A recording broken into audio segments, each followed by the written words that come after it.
The Dalvin Cook soap opera is over.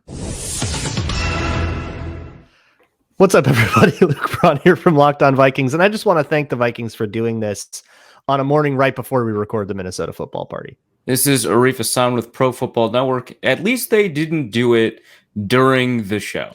Luke Inman at Luke_Spinman. I want to know what the football party market is in a trade right now. What's our trade value right now, guys? What's that compensation look like? A 2029 conditional seventh? They're just going to cut us straight up. It's the Minnesota Football Party. Locked On Sports Minnesota podcast.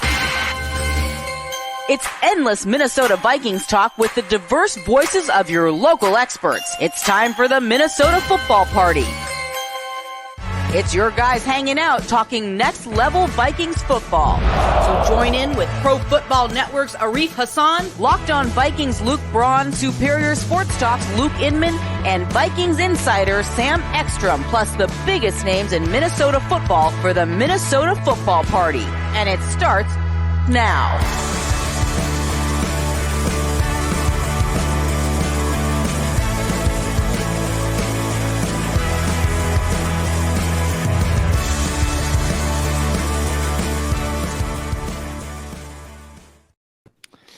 Welcome in. It's the Minnesota Football Party on a Thursday. So much to discuss. Dalvin Cook's fate is decided. Mostly, he will either be traded or cut by Friday.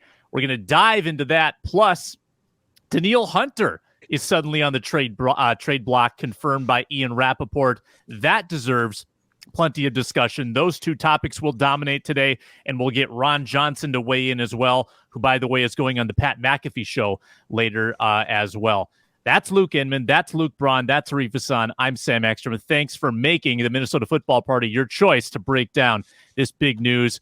If it's your first time viewing, make sure you subscribe. We're also free and available wherever you get your podcasts, and you can find us on Roku. You can find us on the Sirius XM app. You can find us on Amazon Fire. Lots of different ways to access Locked On Sports Minnesota. The show today brought to you by FanDuel Sportsbook, the official sportsbook of Locked On. Make every moment more at FanDuel.com/LockedOn to get started. All right, Dalvin first. That's the biggest news. Luke Braun, you woke up to it there on the West Coast. Your initial thoughts, Dalvin Cook probably cut. One last chance to trade him here in the next 24 hours. Yeah, I'm just glad that social media is now going to have to find something else to be annoying about for the next couple months. I mean, this whole thing is dragged out forever. Don't you worry. They will. Same thing. Don't worry about it. Variety is the spice of life.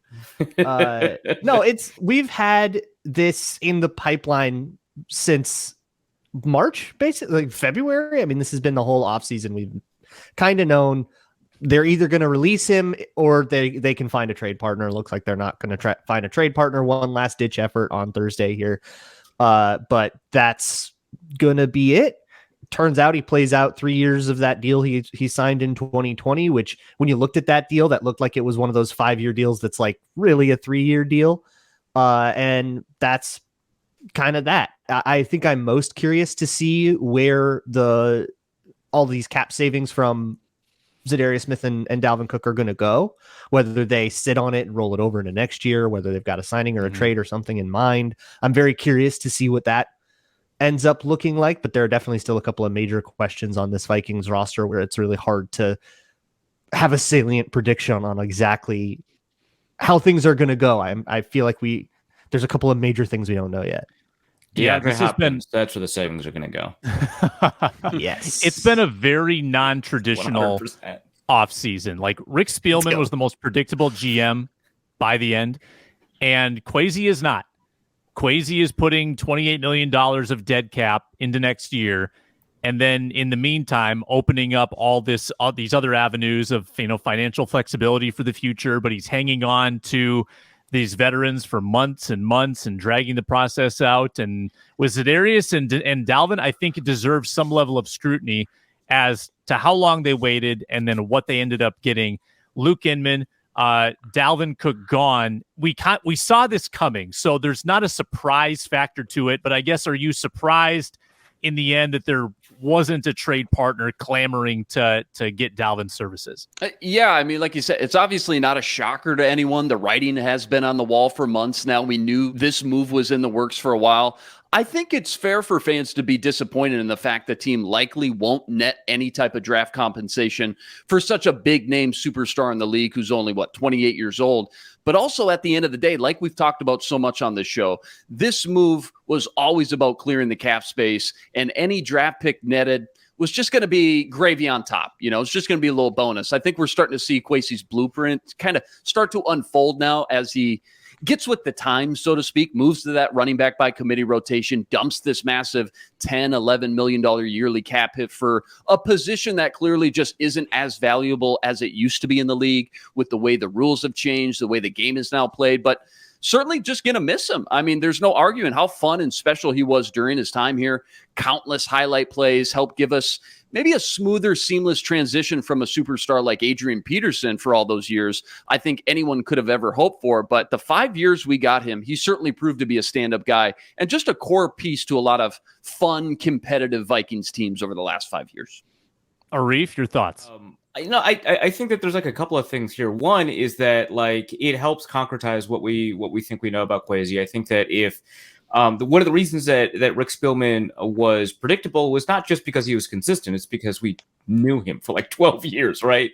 And he was a second-year GM. He may very well be very consistent in his approach. It may be very clear, what his guide rails are and stuff like that. But it's just without a huge sample of transactions to pour over, we won't know what that looks like, right? And so it may be that there is an internal logic to it that we'll be able to kind of suss out in terms of the way that he approaches team building.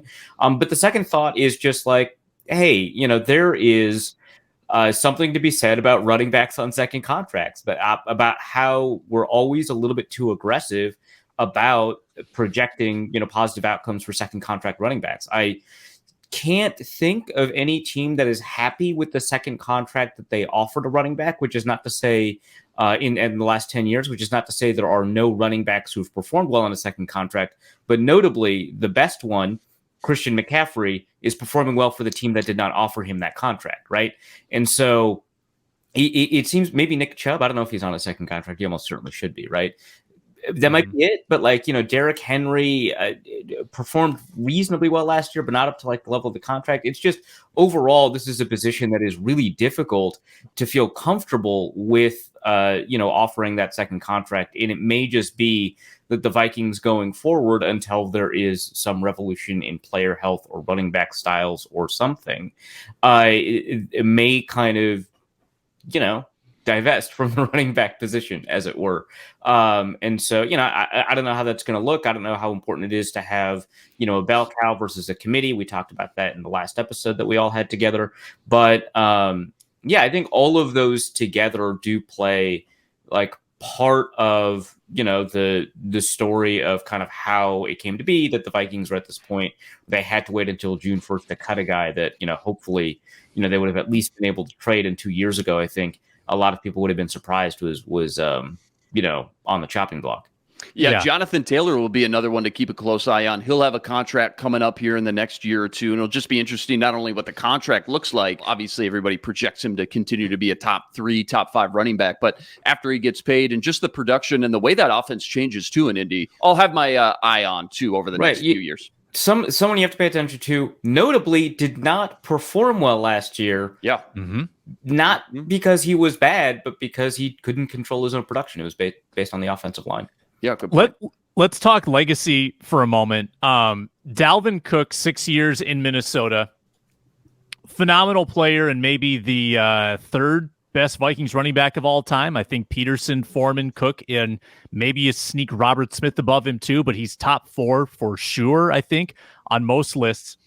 I think that the talent was undeniable. I think it was also a little bit of a tease for 6 years. Yes. There was a nice 3-year peak from 19 to 21 where he showcased his best for longer stretches, not long stretches, longer stretches. He started out 19 and 20 at about 5.5 yards a carry, both those years for the first half of those seasons. But if you look at the course of his career, too many injuries, too many drops, too many fumbles. If you look at the way he ended seasons, so when your teams were needing to maybe run the ball a little bit more, trying to compete for playoff spots, Dalvin Cook, weeks 9 and on, 4.3 yards per carry, 8 fumbles lost, 8 games with 3 yards per carry or less. And he was only available for 37 of those 50 games, so he missed more than a quarter. The early season stuff was great. The late season stuff was not great with Dalvin Cook. Luke Braun, just overall legacy thoughts on Dalvin Cook. It feels like, I don't know, maybe I'm just overexposed to it, but it feels like the last 3-4 years of Dalvin Cook has essentially all just been, is he or is he not living up to a contract? Because running back contracts have become like the easiest thing to talk about and sound smart. I will say on this, he signs a 5-year deal, $63 million.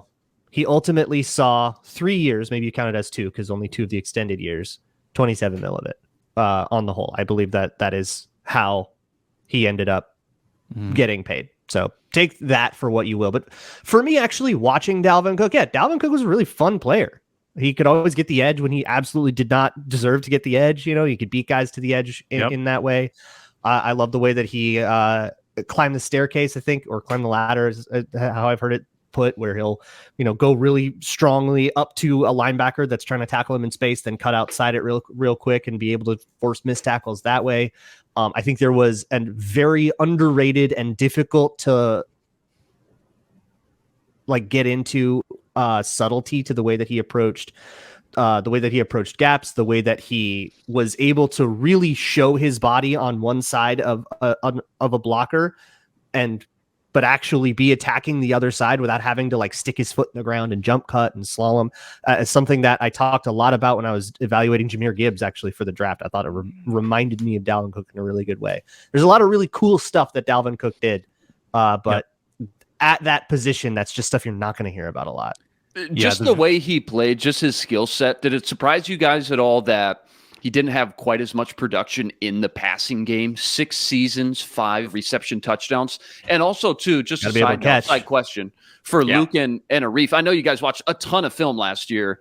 Did you see any signs of him slowing down at all? Is he still in his prime? Is he still the same old Dalvin? Or did you see some signs of, he didn't quite turn the corner. He had a one-on-one with the linebacker there to the edge. The same. Couldn't quite beat him. And I think it was his shoulder.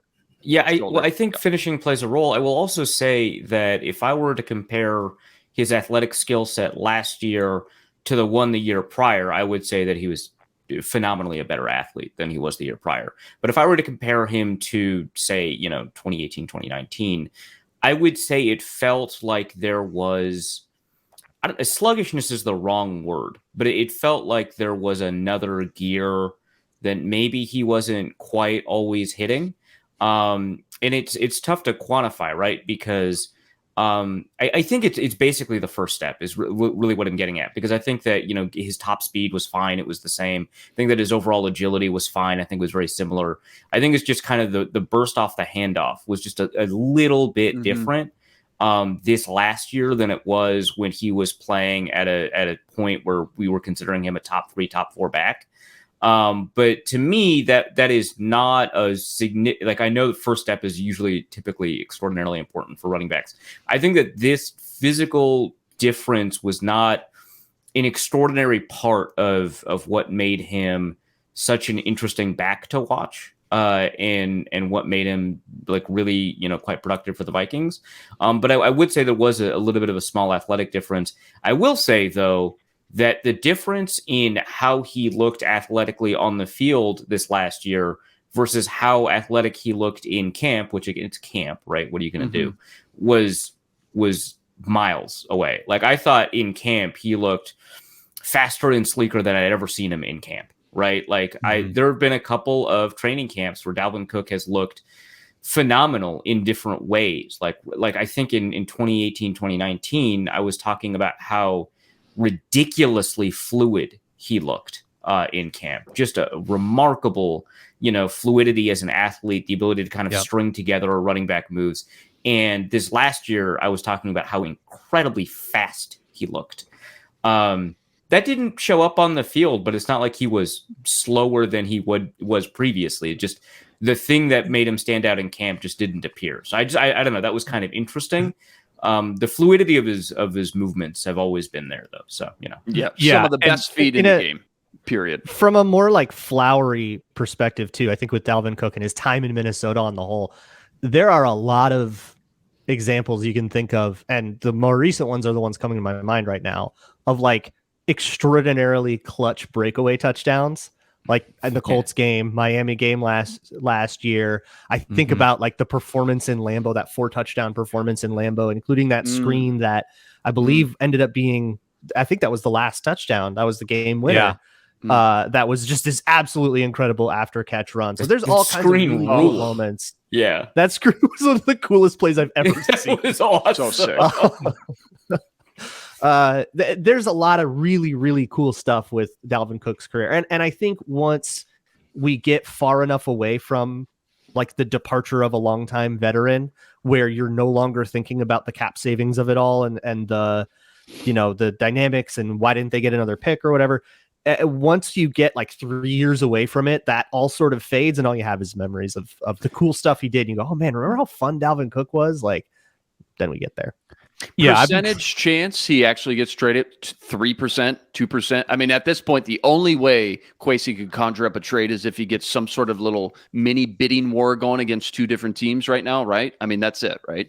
Yeah, it is. It is technically possible, right? Denver, Miami have both indicated interest. There's been some rumor. I know Doogie reported on this, but Doogie wasn't the only one. That Dallas is kind of interested in him. But I would say that the odds are very low, because I think that if you didn't come to an agreement in terms before June 1st with the team, and then in the several days following June 2nd, did not execute on any of those potential, agreements and memoranda, then it is really unlikely that a team is willing to not just spend like a 6th, 7th round draft pick. I mean, the spend is not the important part, but take on the contract in hopes of renegotiating a contract instead of attempting to find one in free agency to negotiate him down. I think that is pretty unlikely, but it is always possible that, the teams that have reached out to Zach Hiller have constructed an ideal contract scenario, and Hiller might have been able to indicate, hey, a couple of teams have the same contract in mind, so if you want him, you need to trade a 7th round pick or something like that. It's possible, but I think it's pretty unlikely. Yeah, odds are it's not worth the extra money and the asset you're giving up just to have the exclusivity to make sure that you get him, because no one is desperate for a running back, I don't think, in this day on the calendar, in today's era of the NFL. I just don't see that being a possibility. We'll see. We'll give it a few hours, but unlikely to happen. And hey, I've been trumpeting the value of this running back rotation. I love it. I love the switch to it. I think that it's going to actually be a net positive for the Vikings if you include the cap savings and what that represents. But you can also mourn the end maybe of an era of having a really cool, like talented running back as one of the faces of your offense, because that is leaving the league. Like, that's not going to be around that much more. You won't be able to latch on to one guy as your running back hero now. You can latch on to a few guys and you can have your favorites. You can say, man, I love the 12 carries a game Ty Chandler gets, but you're not going to have the historical conversations maybe for a long time about a Vikings running back. So that is the end of an era in that sense. More on Dalvin Cook with Ron Johnson when he comes on the show here momentarily. Let me remind folks that we're brought to you by FanDuel Sportsbook, the official sportsbook partner of Locked On, and it's the best place to bet the playoffs, the NBA Finals, the Stanley Cup Finals. Nuggets covered in a big way last night, going up 2-1 in the NBA Finals. You can bet that and so many more games, MLB, NHL, and a lot of football futures right now at FanDuel Sportsbook, which is very easy to use, very secure. They've got a lot of promotions there, including the no sweat first bet, up to $2,500 back in bonus bets if your first bet doesn't win, up to $2,500, folks. There's no better place to bet the playoffs. Go to FanDuel.com/lockedon, FanDuel.com/lockedon. Claim that no sweat first bet if you're a new customer and bet the playoffs at FanDuel, an official sports betting partner of the NBA. Okay, let's pivot to Danielle, and then we'll circle back to Dalvin with Ron Johnson. Danielle Hunter news comes out yesterday. Let's play the sound effect just for fun. Trade talks are heating up for Danielle Hunter, and I think the nugget that stands out to me, Arif Hassan, that they offered him a Band-Aid deal. A Band-Aid deal in 2023 to try to, pay him basically this year, and I'm guessing let the contract expire, which on the heels of a Band-Aid restructure in 2021, a Band-Aid restructure in 2022, that's not what you wanted to hear if you were Danielle Hunter when you were number 6 in pressures a year ago in the NFL. I'm reading this as they are going to trade Danielle Hunter. I don't know if there's any coming back from that. Yeah, I would be a little bit more optimistic about that scenario. I don't know if optimism is the right word, but I'd be a little bit more committed to that scenario happening if the reporting on it had a little bit more coming from the Vikings side, right? Because the reporting on it is, hey, multiple teams have called, multiple teams are interested, they're serious. And I did not really hear anything in the language of the reports that I had seen, and maybe I had missed it, that the Vikings were serious in return, right? And so that is kind of the one thing holding me back from saying that this is like certainly a possibility. But I think that you're right that the reports that, and this might be from Danielle Hunter's camp, right? Maybe the Vikings offered like a serious deal that was more than a Band-Aid, but that the Hunters team did not see as a serious deal, so they don't really count it. But I don't love the idea that after 2 restructures that they would offer what sounds like, we don't know what the parameters of this Band-Aid deal supposedly are, but sounds like a year or 2 extension or a year or 2 extension with void years or whatever that does not find a long-term commitment for Hunter in some capacity. He's 28 heading into the season. He's still yet to hit his prime, kind of the perennial thing that we always say about Hunter. But like you said, he was number 6 in the league in pressures. He's the team sack leader, especially after Za'Darius Smith, who was second in sacks, was traded away. There's not anyone on the roster that you feel super comfortable with being, the primary edge rusher, like Marcus Davenport. I think we all kind of agree is a 1-year experiment. Hopefully it works out, sort of thing. And so, are they going to lean on DJ Wanham? Are they going to hope that Patrick Jones kind of, develop? That seems like a lot, right? And it sounds like they very much want to compete this year, right? Like the whole, are they going to make the playoffs? Like, I think that that's part of it. So they traded. They're releasing their running back. They're tanking. Yeah, no, for sure. That's definitely how that works. So I think that the Vikings want to play this in a manner that like reflects the fact that they think that they hold all the cards, right? And in many ways they do. And so I think that they're just trying to play hardball with Hunter, and other teams are seeing contract concerns come up and are calling in, but I don't know that the Vikings are actually serious about it. I think it's just Danielle Hunter and other teams are making this the story. Until I see more, I don't really see the Vikings making this a story. It's really hard to see like a profitable trade for both sides, because for what? Yeah, if I'm the Vikings, it'd be really tough for me to give up more than a 1, right? But if I'm a team trading for him, I don't want to give up a 1. Right. Like it's really easy to see a team calling and saying like, hey, we'll give you like a second and change. And then, but it's really hard to see the Vikings saying yes to that. And what the Vikings would say yes to, it's really difficult to see like somebody coming in and giving them that, because of what Arif just said. Like if you do trade away Danielle Hunter, you're in hell. You have like DJ Wanham, Patrick Jones, Luigi Villan competing to start. This sucks.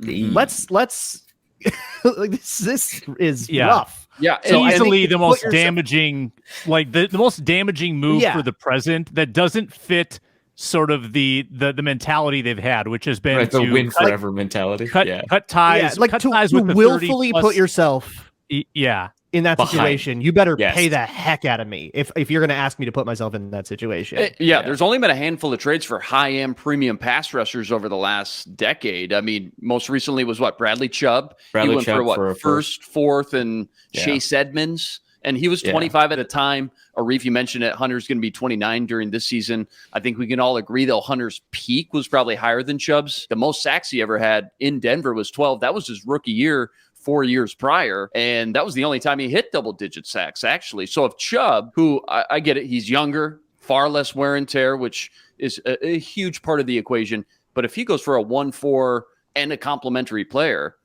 could Hunter be in that realm? I don't know. I mean, I think about Khalil Mack, went for 2 firsts, a third, and a fourth. Granted, some of those were futures.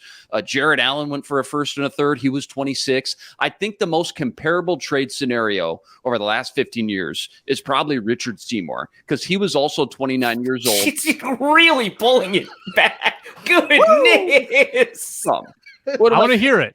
Let's hear it. That was pre-iPhone, I think. Yeah, that was crazy. No, they were on the 2. They were on the 2. He's the only guy, though, guys. Okay. 29 years old. He's the only comparable guy. I think he played in about the same amount of games. Hunter has had far more sacks than Richard Seymour. He went for a first, and that's it. No, I know obviously things have changed. When he was traded to the Rams. How old was Von Miller then? Ooh, there's no way that the comparable age, right? But like, the expiring contract and the need to extend him, I think reduces the value to it too. I get it, but it's like, but they don't have to say yes. The Vikings, right? Any team, including the Vikings, that wants Hunter are going to give him a long-term contract. Like, you are going to it's not like you're going to trade for Hunter and then he's going to hit free agency right away. That's not what's going to happen. Any team that trades for him or keeps him will be offering him a multi-year contract. I don't know that that's a huge part of the equation. So Vaughn was 32. By the way. Yeah, so it's not 100% comparable, but a second and a third. Okay. Yeah. Like if you compare Danielle Hunter to, say, Za'Darius Smith, right? Za'Darius Smith, Richard Seymour, had requested his release, and that depressed the value quite a bit. And it's the same thing that's been going on with Dalvin Cook. Everybody knew that, hey, he's going to hit the market. Why would I pay a draft pick for him, right? Or why would I pay a big draft pick for him just for like exclusive rights? We're not going to get that deal done. But with Danielle Hunter, the Vikings can't cut him. That's not an option. And so they can just kind of hang up the phone on everybody. So the onus is on other teams to come with an offer that is sufficiently persuasive to get the Vikings to say yes to it. The Vikings can just say no to everything and go into the season, which means that you're not going to have these kind of this Calais Campbell 5th round pick. Really, you're just dumping the cap kind of deal. And plus you don't dump that much cap. There's only, I think, like $5 million in base salary. The rest of it has been restructured into bonus and stuff. So there's just no reason for the Vikings to trade Danielle Hunter away unless we get all the way to the extreme version of he's going to hold out. He's not going to play for you. He hates everybody here. And I don't think that we have sufficient information to know. CBA. It's so tough under the current CBA. Yeah, that's a really, really difficult thing to do. Like, he would have to be very mad. And unless you really just want to like project your own anger at the Vikings onto him, I don't think we can really say that. There are some consequences though. Like this could be, and I don't know this for a fact, when you deal with Za'Darius the way you dealt with Za'Darius, this might be what happens as kind of a tremor. A guy who was really tight with Za'Darius now suddenly feels like he doesn't want to be part of this defensive rebuild. He didn't like the way that Za'Darius was treated. He's going to dig his heels in a little bit. Let's see what Ron Johnson thinks about this. Kwesi loses the locker room. Yeah. As he joins us here. Schism! It only Someone called Jared Allen. There's a schism. Ron Johnson hosts the Ron Johnson Show. He's on Twitter at 3Ron Johnson. He's appearing on the Pat and McAfee show later today to talk about this very subject. Should I stand and like bob around just to give you some practice? What's up, Ron? Hey, pull your sleeves up, Sam. Get the guns talking, out. I'll wear. Yeah, I'm not. Yeah, Sam, you got to go with the tank top. You got to go with the tank top. That's right. Yeah, with the farmer's tan going on. Look at the thinnest gold chain possible, too. Right. Ron, we're talking Danielle, and then we'll circle back to Dalvin. But Danielle Hunter rumored to be on the trade block. What was your reaction to that yesterday? Okay, so here's the thing with business. There's business and there's friendship. So I have a friendship with Danielle Hunter. You know, he's come with me to a Gophers game before. Reached out, hey man, can I come to a Gophers game? Be on the sideline with you guys. So there's that aspect of it. You know, he's reached out to me, hey man, like you need some tickets for this game. If you need them, I got you. Just let me know. So there's that side of the business. So when I heard that first, it's like, man, like every single player I feel like over the last like 9 or so years that I've like created friendship with that has nothing to do with the Vikings. It was like Gopher stuff, off the field stuff. They're gone. Like literally, Adam Thielen. I mean, of course, Laquan It's like Treadwell, Will but Smith Adam in the living Thielen, room. Cordell Pat. Right, that's what I feel like. Funny enough, in my hotel right now, like I have a Will Smith type couch. Like this is literally probably the couch that Will Smith had when Belle Biv DeVoe showed up and they did the Hillary had the music video. But everybody's gone. You know, Adam Thielen, Eric Kendricks, Anthony Barr, Cordero Patterson, and I mean that's way back when. But it just, it's one of those things where you start to feel old. I feel like my dad now. Like my dad used to talk about guys that he knew that played that started to retire when I came into the league. The Jerry Rices that had like 1 more or 2 more years left. Stuff like that. That's when you sit back and you look at this team and you're like, well, man, Neil goes, Eric Kendricks goes. Patrick Peterson wasn't really a voice, but he went. The last of the Mohicans is Harrison Smith. And it's like, who's going to have a voice on that team? And I think that's the key is like what, and Danielle never really had a voice, I guess. He was more just action, but you're losing a lot of that. I want to say Zimmer era defense, maybe. And maybe it's time to move on from that. I think that's the thing. We've been so caught up in having one of the top defenses in the NFL, one of the most, violent defenses in the NFL. And you look at the past Super Bowl champions, other than the Eagles, a lot of these teams hung their hat on their quarterback and their receivers. It wasn't even running backs the past 5 years because I did a little research on that. The last time there was like a top 5, top 6 running back was 2013 with Marshawn Lynch. So it's gone the way of the quarterback receiver. That's why you see Justin Jefferson. I mean, I wouldn't be surprised if DeAndre Hopkins showed up in Minnesota. It's not going to happen, but you see Lamar Jackson to get, who he got. It's just the way it's going. Like, look at the Rams, look at the Eagles. Look at the Patriots. When Tom Brady won, he had Sony Michel. When he won with the Bucks, he had Leonard Fournette and Ronald Jones. It wasn't like, hey, I got this great, top 5 running back in my roster. I'm doing this as a quarterback. And maybe this is Kevin O'Connell saying, hey, Kirk, I'm going to get rid of all the pieces. It's your team, you and Justin. Go win me a Super Bowl. Yeah, Ron, let's say Danielle does get traded, and I understand it's a business like we've talked about, but is there a certain point if you're a guy like Brian Flores, he just takes the elevator to the top floor at TCO and just kicks Kwesi's door down and says, bro, you mad at me or something? Like, what are we doing? When I signed up for this 4 months ago, I could at least have a defense to put out on the field that could compete. Now you got me working with like a JV squad out here. I thought I left Miami. What's going on? Yeah. Like how much, Ron, how much do you think coaches are able to speak their frustrations behind the scenes, or how much does, let's say, a coordinator, for example, have in those type of front office discussions, just, from your time in the league and what you saw and heard? Well, in the words of one of my favorite movies, Wedding Crashers, erroneous on all counts. That defense, I don't care what you say, it's not a JV defense. This is why. Brian Flores is smart, right? When you think about the Avengers and, Nick Fury, when he put the Avengers together, he knew that it might not ever work because of all the different personalities, and Iron Man was super selfish. He would never lay down on the wire. Of course, the joke is, why should I lay down on the wire when I could just cut the wire and y'all can walk across it? Here's where Brian Flores comes in. That's how he is. He's not a guy that thinks like, I got to have Captain America. I got to have this. I'm going to take a bunch of guys. He's more of the Guardians of the Galaxy. Like, he's going to take a bunch of guys that nobody thinks can save the world, and he's going to save the world of the purple. Like, funny enough, the very first Guardians of the Galaxy had a purple light like this that Star-Lord had to hold on to, and then he could not believe. He's like, wait a minute, you're human. You're not supposed to be able to hold on to that stone. Well, we know now, Ego was his daddy, and he is part God. He is part celestial. So if Brian Flores can take this ragtag bunch, you got Harrison Smith as Star-Lord, you got the rest of these guys. I don't know who's going to be Groot and Rocket, but Danielle Hunter could be Groot because he doesn't say much, and he's built like a tree. And so if you think about what Brian Flores can do in the multiple set defenses, it doesn't take stars. Like, he turned that Dolphins defense in 2 years into a top defense. The reason why they got rid of Brian Flores is because he was probably about to blow the lid off that thing of them cheating, trying to get Tua. But what happened?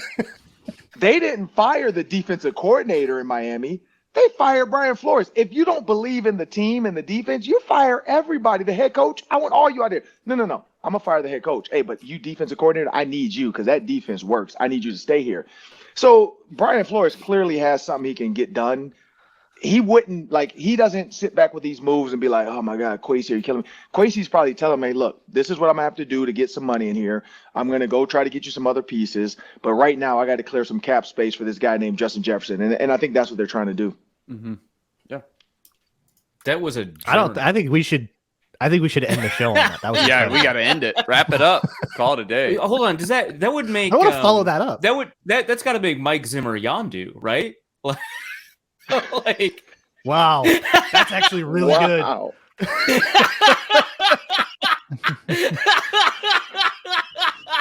That he's really Harrison Smith's stolen dad or something. Yeah. I'll be your father, but I sure am your daddy. Sam's lost. Sam has no idea. idea. When Zimmer got fired, all the other coaches showed up. We got you. You didn't get fired in vain. We're with you. Wow. All right. Wow. We're off the rails. Got the Ravagers and everything. All right, let me try to pull it back at least to something. Good luck, dude. Have fun, man. With all of these losses of the cornerstone faces of the Vikings for the last decade, who does step up? Who is now that voice in the locker room? Is it Justin Jefferson? Is it somebody else? Well, I mean, Harrison Smith takes so many different names and faces within the Avengers in my eye. He's also Hawkeye. I feel like he sits back like a complete assassin dressed in black and just picks people off from a distance. But I do think he needs to step up and be Star-Lord. I think it's time for him to, look Thor in the face and say, this is my ship now. Kirk Cousins. We know Kirk Cousins had a voice. He clearly did the, shirtless Kirko chains. Maybe it's time for him to take a bigger role. Maybe show up to practice butt naked with a pineapple and chains on. I don't know, but Kirk got to be dressed. That's what you're saying, right? He's right. He's just got to come out of his shirt. Hey, that's a good one. He could just show up every practice, just shirtless, just out there throwing dimes. But I mean, for I think Kirk Cousins, I think Harrison Smith needs a voice. And honestly, Justin Jefferson is quiet. He's loud on the field. I think it's time for Justin Jefferson to get a voice. I think he has to start to talk a little bit more. He has to become more of a Randy Moss on the field voice. Because we know Randy didn't talk much, but when he talked, everybody listened. And I think maybe it's time for Justin Jefferson to do that, because when you look at this offense, it's just Kirk now. You don't have Adam Thielen. You don't have Dalvin Cook. You don't have guys, maybe Christian Darrisaw's offensive tackle becomes a loud offensive tackle. I don't know, but yeah, you're right. I don't really have an answer to that, because Eric Kendricks was kind of the defensive guy. I don't know if Jordan Hicks is that guy. I don't know if he has that voice. All these new guys that they bought in as free agents, I don't know if Byron Murphy has that in him. So the answer is I don't know. But my early answer would be Kirk Cousins and Harrison Smith. I think they need to be the voices early.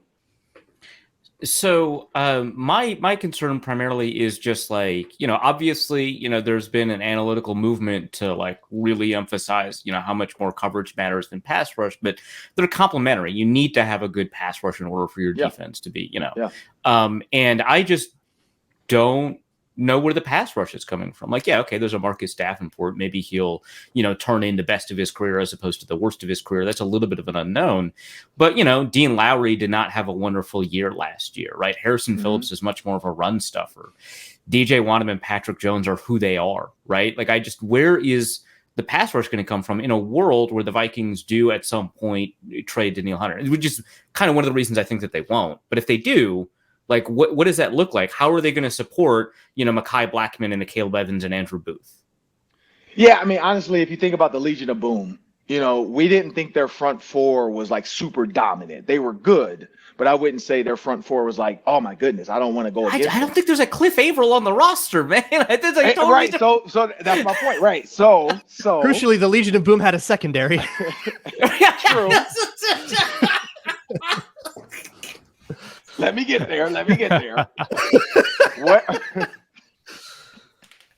What I think they can get out of Jordan Hicks and Marcus Davenport is the movement pieces of the Legion of Boom. Like, think about the Legion of Boom and how Cam, like Michael Bennett kept on moving around, how Bruce Irvin kept moving around. Exactly. Cam Chancellor will walk up in the box and he would confuse the crap out of people. Sometimes he would go. Sometimes he would drop back and just decapitate a tight end coming across the middle. Like, I think that's where, like, Cam Bynum needs to step up. Like, he has to become a movement guy. I think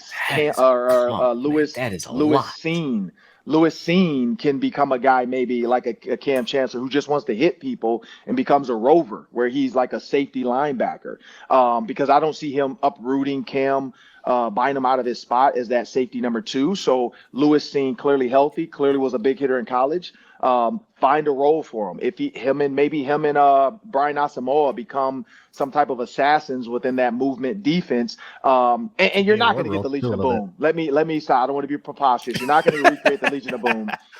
But what I noticed from the Seahawks that year is, one, Marshawn Lynch liked his Skittles, and they all like smoked a little bit of weed. So I don't know if the Vikings need to do that.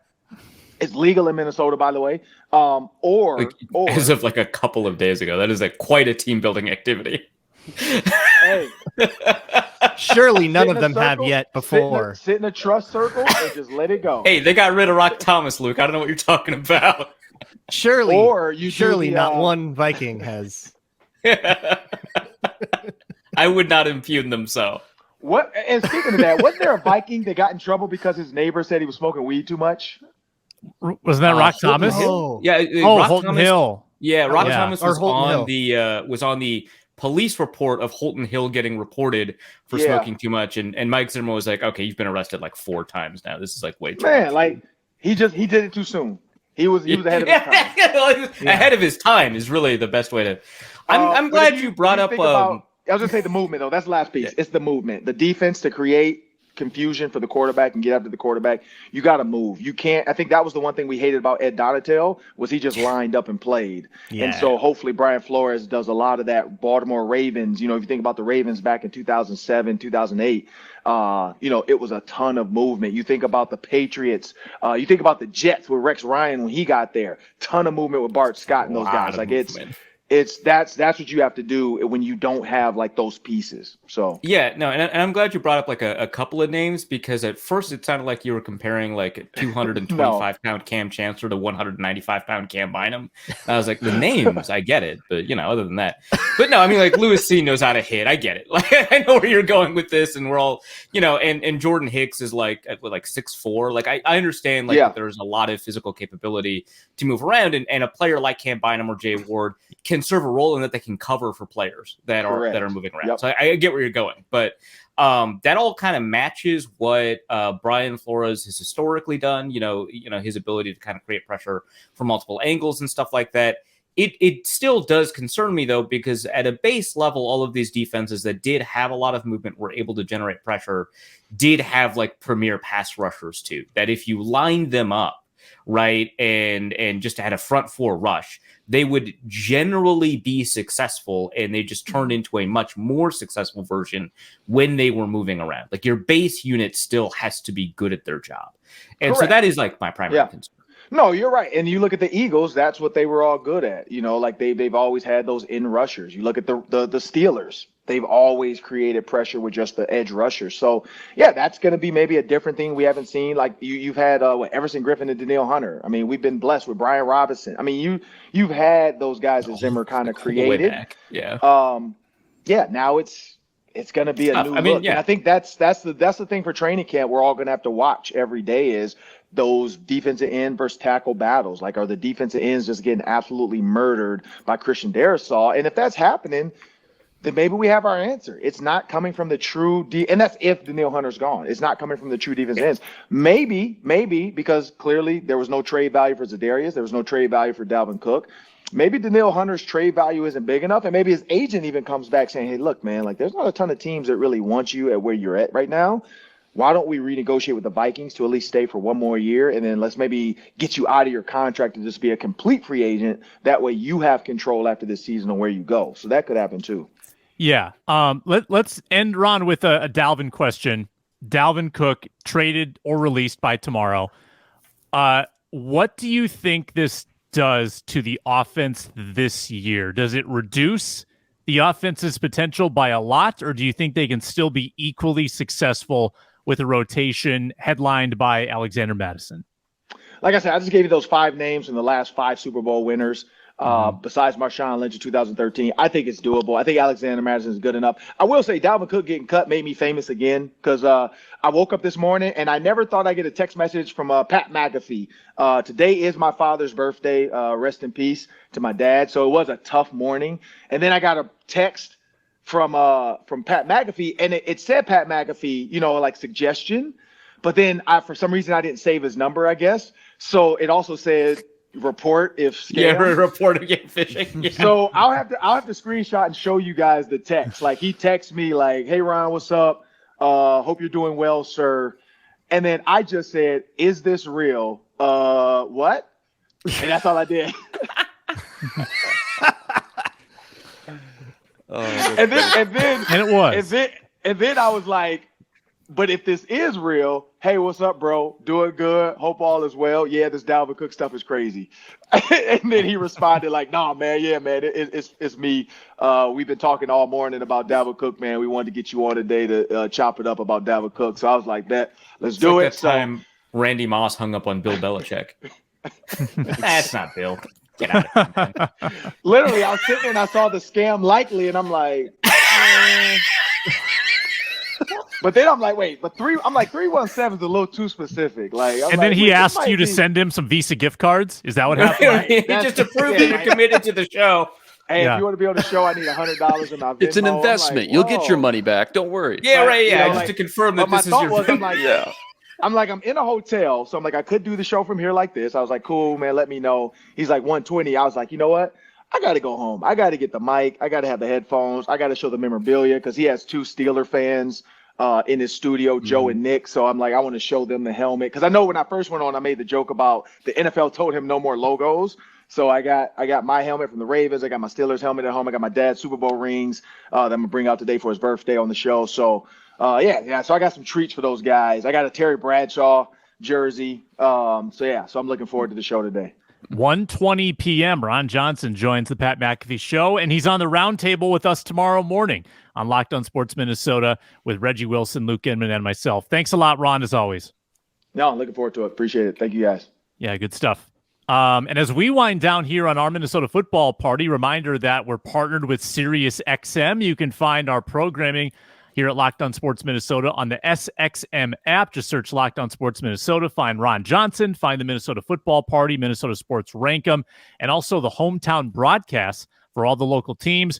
Twins trying to salvage a game in Tampa today. Not optimistic about it, but you can hear the hometown broadcast on the SiriusXM app. Just search Twins. And why don't we close with this, a little 4-minute drill. Start the clock. It's time to execute the 4-minute drill. The premise is simple. I want a minute from each of you on who leads the Vikings in sacks this year and with how many. Luke Inman, let's start with you in the 4-minute drill. Well, if I go off Flores' history in Miami, just for this exercise, 2019, they ran a 4-3. Taco Charlton led the team with 5. 2020, they switched to that 3-4. It was Emmanuel Ogbah, who played 5-tech. He led the team with 9 sacks. He did it again in 2021. So the leader every year under Flores went Taco, Ogbah, 4-3 edge, a 5-tech, and a 5-tech.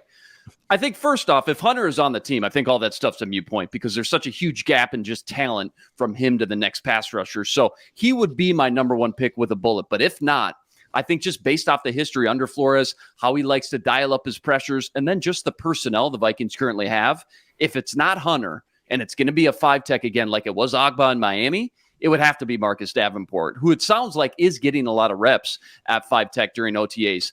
Obviously, it's not always copy and paste like that year to year just because they have the same coach with Flores, but that gives me a good starting point to go off of. I think Davenport would be the guy, at least in the mix, to be in the top 2 or 3 by season's end.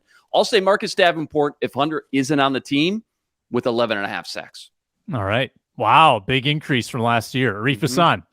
All right, just in service of not picking so obviously Danielle Hunter, but right, in the service of not also picking Marcus Davenport, I'll go with somebody who kind of fits the role that Luke described, which was 5-tech. You're going to go with Dean Lowry, somebody who has been able to produce pressure somewhat consistently over the course of his career in Green Bay, was primarily a rotational rusher until his final couple of years. Last year was not great for him in Green Bay, but if you take a look at the season prior, he was among interior defenders, a high-level pressure producer, ended up with 5 sacks. But, 5 sacks, we have learned, can lead the Vikings in sacks, if we remember the lesson from Unique Ngakoue. So it is entirely possible with that scenario. But I also think that Brian Flores is more likely to put a player like Lowry, who's a little bit of a better pass rush than he is a run defender, into a role where he's going to get some sacks, where the movement is going to actually allow him to be kind of the closer, the penetrator, which is kind of one of the reasons that, those interior defenders end up having high sack numbers, because you've got all of these loopers and twisters that are putting pressure on the quarterback to move into somebody who is the primary producer. In that case, it would be, Dean Lowry. I think that he's got the most pass rush potential of the interior guys. Of course, Luke Braun might pick somebody like Seze Odomewo, which, would be fine. I think that would be a good person to fit the role. But in terms of somebody who's got the capability to rush the passer right now, who's got the technique down, I would pick Dean Lowry. Otherwise, obviously, second place would be Kairos Tonga. I don't need to add on to that. Obviously. Yeah. Ron. Jadeveon Clowney was 7 sacks. Perfect. Perfect.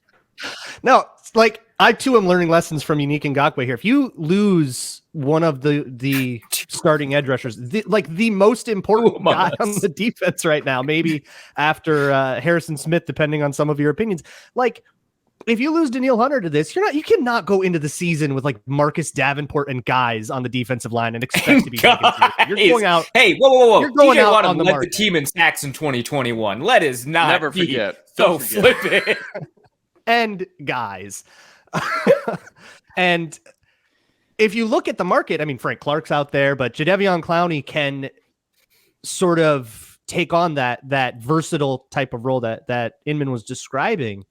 So I see that, but also learning a lesson from Unique Ngakoue, that ain't going to be a good pass rush. I'm sorry, if you trade Danielle Hunter away, everybody should probably just go to sleep for 2023. That is not going to be a good pass rush. That's going to be 7 sacks leading the team, and maybe you're trading him at the deadline anyways, Ngakoue style. There will be no end to my doom. The correct answer to this is obviously Unique Ngakoue with 5 sacks. He's one of the top free agents available. Yeah, he's available. Yeah. Hey, this is a better fit for the way that he plays defense, too. And is there anyone really left? Two-time Viking sack leader, Unique Ngakoue, is such a great title. God, can you imagine? And they can trade him again. They can trade him again at the deadline. Yeah. In Kwesi we trust. 6 sacks out of him, trade him at the deadline, and then die. Great. Run it back. 7 wins a year. Let's go. It's what everybody wanted. Now you don't have to pay attention to the Vikings. Brian Flores cannot sue the Vikings for tanking. That's the goal here. Okay, so sans Dalvin and sans Danielle, would your kind of win projection in your mind, would it dip? And by how much? Really quickly, Inman. I think it would. I think a premium pass rusher makes that much of a difference in this pass-happy league, and a guy as good as Danielle Hunter, I think that might cost you a game, maybe a game and a half. So, yeah, instead of 9-10, maybe you're looking at 7 or 8 wins, yeah. Arif. Yeah, it's tough. These are not linear, right? It's not linear wins added by, I think that the marginal difference between Danielle Hunter on the team and not on the team is massive in a way that was not true for Za'Darius Smith because you had Danielle Hunter, right? There was always a floor, and now that floor is gone. And so I would say it is possible to lose 2 wins, right? And so what are the Vikings, 8.5 again in terms of over under? Mm-hmm. So I would say it is possible for them to be, 6.5, 7 win team. Braun. Can't win without a pass rush. If you get rid of Danielle Hunter, you don't make any moves to replace him. That's a 6-win team. Everybody go to sleep. Wow. But wow. Sleep. Braun, we might be threatening. Wake up in 2024. It's not worth it. Some of those worst defenses in team history that we talked about, we might be threatening that. Hey, at least they'll be able to keep Brian Flores. Everyone was worried he was only going to be here 1 year. Don't worry about it. I don't know. It's a lose-lose. That's what they're doing. Yes. They're keeping him for the second year so they can get those comp picks. Let's go. They developed it. Yeah. If they do anything with that defense, he is gone so fast. It'd be the most impressive coaching job in Vikings history. I have great news for you then.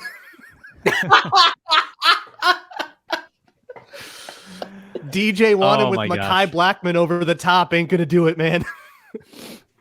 Hey, when Richard Seymour was traded in 2009, the iPhone 3GS just came out. All right? You spent time Get a to first. I need a first or I'm hanging up the phone. If I'm Kwesi, I need a first. That's where everything starts. All right? Harrison Smith is going to pull a Terrence Newman and like retire before the season and join the coaching staff. That's what we're and getting too old for this. Yeah, him and Ben Ellefson are just They've got an excess of safeties. Yeah, Ben Ellefson. Yeah, right. That's right. Who knew coaching was like this? Yeah, it's the pitch. We should have talked to Terrence. Zimmer sucked the soul out of Terrence Newman. He's never surfaced again. He's just gone. He's like he's in his basement drinking Merlot. There is not a coaching 22. staff on the planet. Well, maybe Matt Rules based off of what we're learning today. But generally speaking, there's not a coaching staff on the planet that wouldn't ride like a new coaching intern player or not into the ground. That's a 60-hour minimum job. Yeah. That's not fun and games. That's the show today. Danielle Hunter news, Dalvin Cook news, plenty to chew on, and we'll have plenty more to chew on Monday when Luke and Arif rejoin the show. Big thanks to Ron Johnson as well. Hear him on Pat McAfee at 1:20 Central. Subscribe to Locked On Sports Minnesota on YouTube. Comment below what you think of the moves, and find us free and available wherever you get your podcasts. Thanks to the everydayers for tuning in throughout the week. Roundtable tomorrow. We'll talk to you then.